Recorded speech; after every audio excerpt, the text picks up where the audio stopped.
আসসালামু আলাইকুম। Recipes by Remus মমে আপনাদের স্বাগতম। এখন আমি গোলাপ জামুন তৈরি করব। নিয়ে নেব 5 কাপ চিনি, 10 কাপ পানি, দিয়ে দেব 2টি সাদা এলাচ।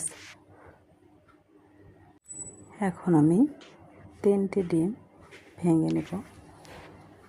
3টি ডিমের সাথে দিয়ে দেব 3 চামচ চিনি,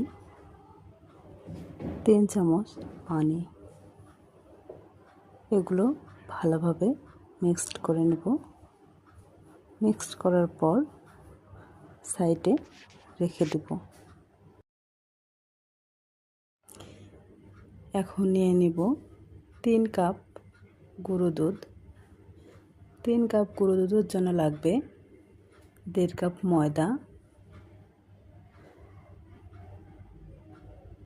এগুলোর জন্য লাগবে 4 টেবিল চামচ বেকিং পাউডার,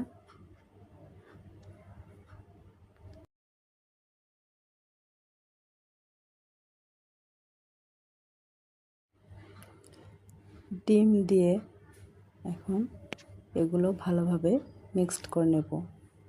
মিক্সড করার পর একে একে মিষ্টিগুলো তৈরি করব।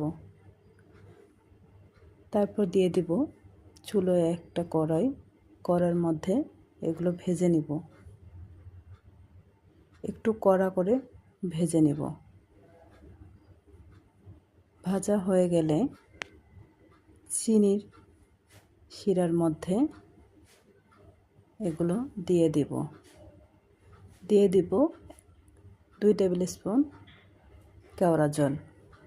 5 মিনিট ফুটিয়ে নিলে হয়ে যাবে গোলাপ জামুন।